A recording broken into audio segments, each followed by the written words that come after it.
Hi, welcome to Talking Books and Stuff, the program that talks all about books and writing and stuff.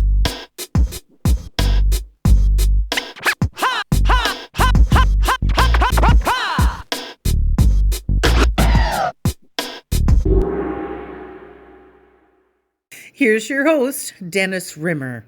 Hello again, it's another edition of Talking Books and Writing and Stuff, and today we're talking about books, writing, and history. We're talking about the 1907 anti-Asian riots in Vancouver. With us from the Vancouver area, we have with us Henry Tsang. And Henry, thank you very much for being with us today to talk about this important topic. Thanks for inviting me, Dennis. Much appreciated. And first of all, I noticed that you and your family came to Canada from Hong Kong, in 1968? Yeah, that's right. The year after the 1907 leftist riots. It was really, really unstable in Hong Kong at the time. Okay, so is there a reason why the family decided to move to Canada and Vancouver in particular? Well, you know what? This is a bit of a digression from the main reason why we're doing this podcast, but it was completely serendipitous. There was such a run on the applications to the U.S., Canada, and the U.K. That there were no more applications because back then everything was paper.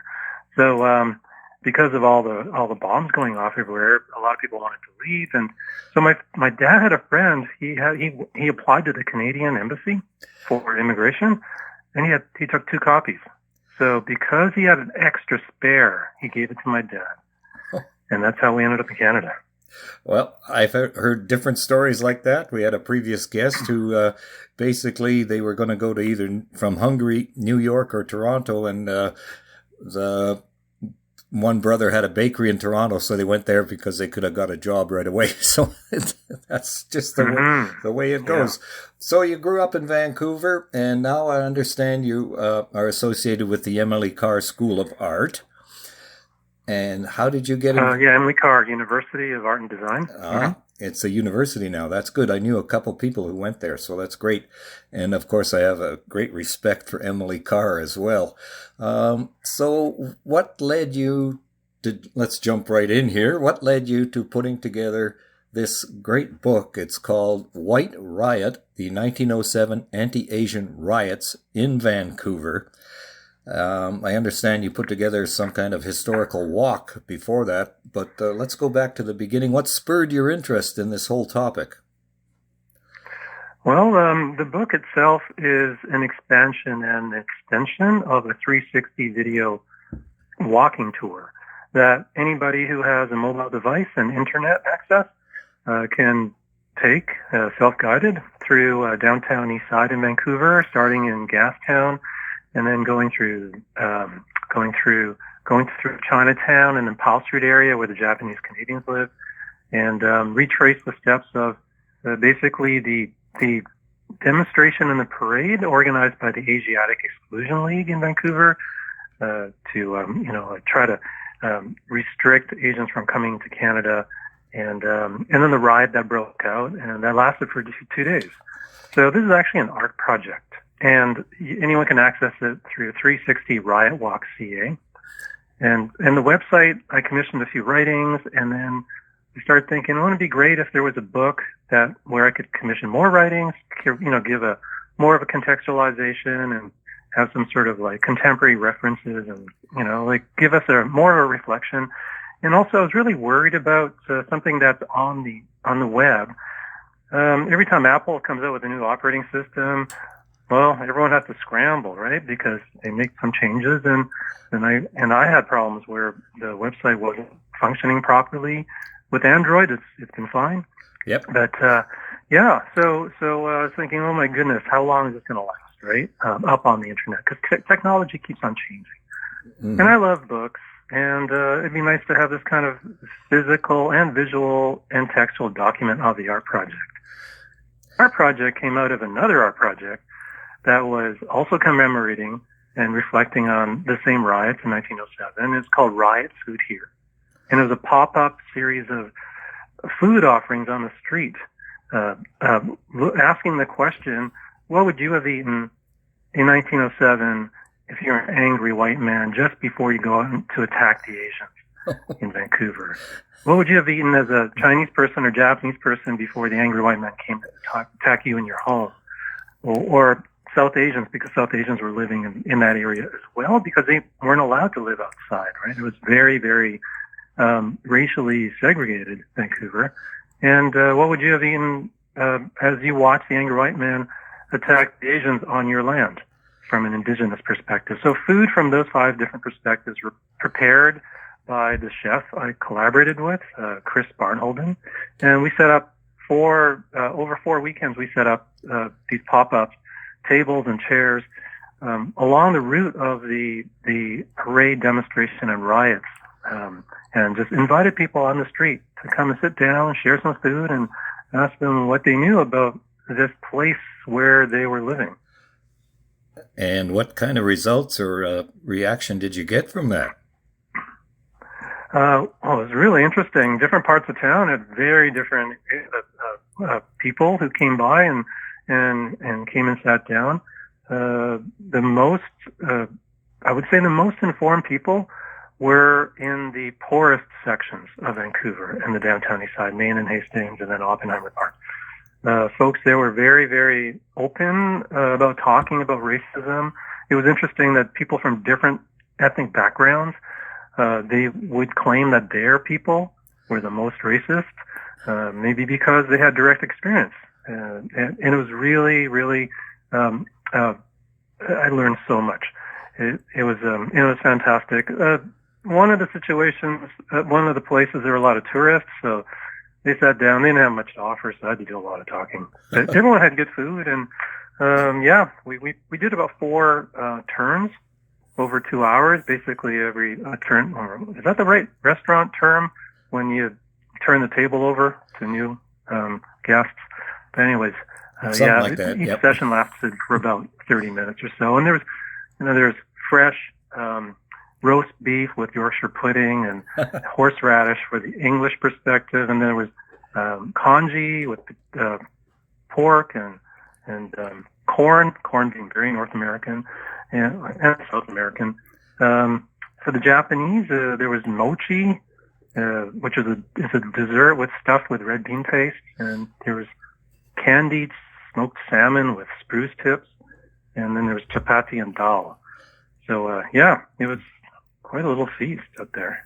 So that sounds great, and that of course led to the Riot Walk tour you were talking about, and then the book itself, White Riot, the 1907 Anti-Asian Riots in Vancouver by Henry Jung, which is out now, and it's from Arsenal Pulp Press. So back again, lots of Chinese men, I guess, came to the British Columbia area, which wasn't BC yet then, for the Gold Rush area, up in Barkerville.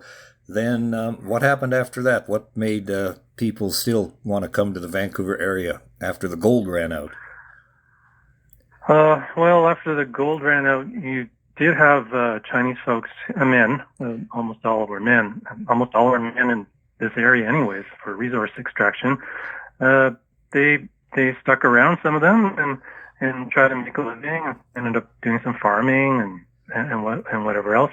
The next big wave of Chinese folks were brought in for the railway and the CPR, and then other railways that were being built, and also mining. And then the Japanese started coming, more so later in the 19th century. South Asians started coming as well, and a lot of them worked in the lumber industry and the mills and so forth. So with the Chinese and the Japanese and the South Asians and also indigenous folks, at first they could vote, and then that got taken away from them. So they're actually through nation building.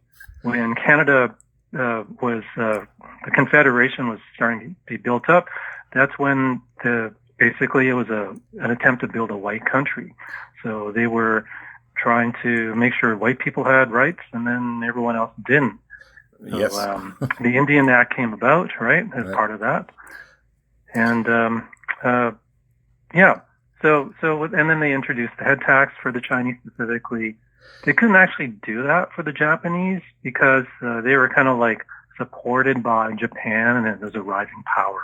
So Japan had a relationship with England. Canada couldn't do anything to Japan without England saying they could, and England didn't want to ruffle Japan's feathers. Right. So they had a lot more rights than the Chinese did, and so forth. Yeah. It sounds weird, and I don't understand it. So I'm glad there's this book because, without getting too personal, my grandparents came over from England in 1910 and went to Nelson, BC, then settled in Vancouver, and sort of that kind of East Van area, because my dad, when he was growing up, had lots of Japanese friends, and there was one especially who was a great friend of his, and then, of course, the kid got sent off to an internment camp during the Second World War, and my dad never saw him again. So, like, these stories resonate through the generations. So why were people, the white folks, so upset in especially 1907? What was the problem? What were they worried about? Well, one of the big events in 1907, earlier in the year, was the stock market crash in New York. I think it was a bank that went under, kind of like what's happening right now. Yeah, it sounds like not now. As dramatic. Everything's the same. Yeah. Well, don't say that because we don't want some things to repeat themselves, right? So some people lost their jobs, and meanwhile, there were a lot of folks coming in to being brought in as indentured workers, kind of like, migrant workers today or domestic workers today in Canada. They were brought in to work in the mines, work in the mills, work especially building railways, especially around eastern and northern British Columbia. So, and because the labor was cheaper if you brought in Chinese or Japanese people, although back at that time it was really hard to bring in Chinese because of $500 head tax, which was an awful lot of money back then. So they're bringing a lot of Japanese in. There was a ship that was due to come in, I think, either that day or the day after. It was coming in from Hawaii. It had hundreds of Japanese and South Asian workers. They were actually fleeing the bubonic plague at the time. I think was There's that all these outbreaks in Hawaii. The Komatsu Maru, something like that? Oh no, that's the Komagata Maru. That's another story. That's another later story. in 1914. Oh, okay. That was the South Asian folks trying to get here and avoid the Continuous Journey Act that was trying to keep them from coming in from India. Oh boy. No, yeah, that's another story. Well, very important story that we need to know, right? Right. Mm-hmm. So yeah, there were a lot of unions at the time and labor groups, and they were exclusively white. With I can't remember exact dates. There was a different relationship between the whites and the indigenous folks and the Japanese around the fishing industry. And then there was this one exception in North Vancouver with a longshoremen's union that was open and diverse. They only lasted a very short amount of time because they were part of the International Workers of the World, or IWW, also known as the Wobblies. The Wobblies. But otherwise, all the other, otherwise, all the unions are pretty much white and exclusive, and they were very angry about these jobs taken away from them, as they would say, and given to Asians, because the Asians were being brought in from elsewhere and they were getting paid much less. So instead of targeting the contractors and or trying to get the Asian workers to join their unions, I don't think that even crossed their mind. They wanted to attack the Asians. And as one of the essays in the book writes about, it's by historian Paul Inglisberg in Bellingham. He writes about the Bellingham 1907 riots that happened 3 days before Vancouver's, targeting the South Asian mill workers there. He lists 7 other riots along the West Coast, all anti-Asian riots that happened. So it was really quite common, the anti-Asian hate by the white workers at that time. That's interesting because I lived in Bellingham for almost 20 years, and everything there is based on the forest industry with Macmillan Bloedel, which is a big company up in BC, and Bloedel Donovan. So they're all connected. But I did not know there was a riot in Bellingham as well.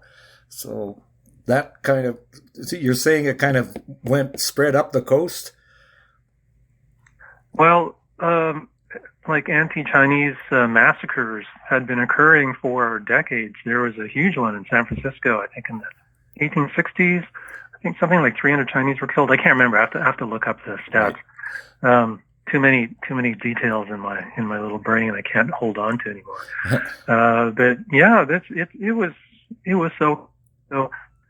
People who came out here to work, people who came out here to try to make a living, they, depending on what their body looked like, they could be, they could have a swagger, or they could have a vulnerability to them, and it's a lot different today, but at the same time, it isn't. Some of the same vulnerable people from back are still vulnerable today, right? And are targets of hate and violence. So it's something that hasn't gone away because it's been here for an awful long time. Is there anything we can do to change it, or just it has to be one person at a time? Well, we really need to, as a society, and as individuals and as families, take responsibility and ensuring that when babies are born and they grow into children, that's the most impressionable age, right? Yep. I mean, where do these attitudes come from? They come from society, but they also come from, individuals and families are part of society. So there's reasons why someone growing up in a certain household, within a certain community, has certain biases or prejudices that are in a particular direction, and then someone else growing up in another society, different family, has a different set of prejudices. It's because they were brought up that way. We are all products of our environment and our families. So it's got to start early, and like openness and generosity and a sense of justice, and not just for some people but for everybody, has to be instilled at a very, very early age and continued on. Oh, one of my favorite shows is Bosch, and the lead character says, if everybody counts or nobody counts. So that's kind of the attitude he has. So it's sort of like every child matters. And let's go back again, a couple more questions. The 1907 anti-Asian riot, what streets were involved? Okay, well, do you want the historical names, or want the names that we know now? I also lived in Vancouver, so I kind of know about it. Geographically. Yep. Yeah, okay, well, so the parade and demonstration started off downtown Vancouver, where the Vancouver Art Gallery is hopefully going to build their new structure. It's known now as Larwell Park, but back then it was the Cambie Street grounds. And it's right next to the military drill hall, the Beatty Street Drill Hall. Okay. With the tank and the cannon outside. Yep. There's a SkyTrain station, kitty corner. So they started there. The mayor of Vancouver was one of the original founders, co-signers of the Asiatic Exclusion League, along with, and so he and his wife, with a cavalcade, 2 marching bands, led by the major from the drill hall, and all the Christian leaders, white Christian leaders. And and so many of the white labor leaders, they were all there. Thousands of people came out. They carried banners. They waved flags, White Canada Forever, Britannia, that kind of stuff. They went downtown, picked up more people on the way, went to City Hall, which used to be next to the Carnegie Center at Main and Hastings. Right. And there were speeches inside. A runner ran back and forth, telling the crowd outside what was happening inside, and these special guests from Washington State and New Zealand were all anti-Asian activists. It was an international movement within not just the British Commonwealth, but the U.S. and other places. They whipped the crowd up into frenzy, and then a mob broke out, and they went down Market Alley, which is directly behind what used to be City Hall. They went down there, and some kid picked up a brick and threw it through a window, and then that started the whole riot. The riot lasted for, like I said, 2 days. They went deep into the night, and then the next day, which was a Sunday, the rioters attacked the Japanese area, but the Japanese were prepared. The Chinese were caught. Well, they were caught off guard in that they didn't set up barricades in advance. They didn't buy up all the guns in the stores until after the attack. And then they organized themselves in patrols and all that stuff. So the Japanese were prepared, and they had their weapons out and everything. So there was hand-to-hand combat on the streets basically for 2 days. And one of the myths that was kind of like promoted through the English press was that the Chinese were submissive and they just let it happen to them, whereas the Japanese were aggressive and fought back. And that's just part of the narrative that was being perpetuated at the time, because China was really weak as a nation. And like I said before, Japan was this rising power that had just beat Russia in a war. Right. And yeah, that's just not really the case. It was just that the Chinese got attacked first, right? Right. So, and then they mobilized.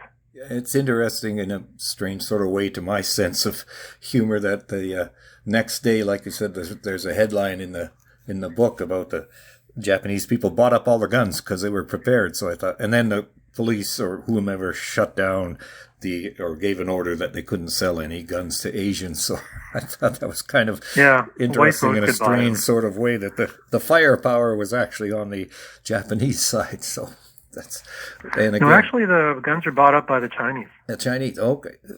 And then, like you said, the Japanese had a day or so to prepare, so they sort of blocked off Powell Street area, I guess.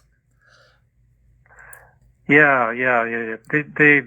They basically gathered everything they could throw onto their roofs, and they brought out they brought out all the weapons. So, and they were just prepared. They had barricades set up and everything. That's interesting. The book is wonderful. I guess, but it's still going on, right? With COVID, and then we had a whole new wave of anti-Asian sentiment, which to me doesn't make sense. But this is just still a carryover from 1907, I guess, huh? Well, it hasn't ever gone away, unfortunately. It's pretty recent. That it's not that long ago, right? We still had these covenants, real estate covenants, around the city of Vancouver, and also West Vancouver, when the Guinness family from Ireland built the British properties, that Chinese and Japanese and black people couldn't own property, and it was very common for Asian, black, and sometimes Jewish people, and certainly indigenous people. It was so hard to find a place to rent because some landlords wouldn't rent to you. This elder from the Musqueam nation, he's half Chinese and half indigenous. He told me about times when he's been in restaurants with his girlfriend when he was younger, and just would be told to leave or just would never be served, because there were various restaurants in Vancouver that would only serve white clientele. Some of them actually had signs in the windows saying whites only. So yeah, it really wasn't that long ago. No, it's so bizarre because we, Canada as a whole thinks of itself as so generous and tolerant, and in reality that is far from the case. And I hope it's getting better. But yeah, I don't think so. Yeah, the people who were injured from the riots, they had to go to their own community's hospitals. Because if you weren't white, you couldn't go to the white hospital. Oh, well, and what can you say? I hope this book finds a vast audience. Henry Chung from the Vancouver area. White Riot, the 1907 anti-Asian riots in Vancouver. It is a timely and very worthwhile look at our history, good and bad. Thank you again, sir, for being with us today. Thank you. Appreciate it. Thank you for visiting with us today. This is Talking Books and Stuff with Dennis Rimmer. Contact him at dennis@talkingbooks.tk. Thank you, and may all the good news be yours. Oh, and don't forget to check out his book, The Great Canadian Notebook, available across Canada and at amazon.ca.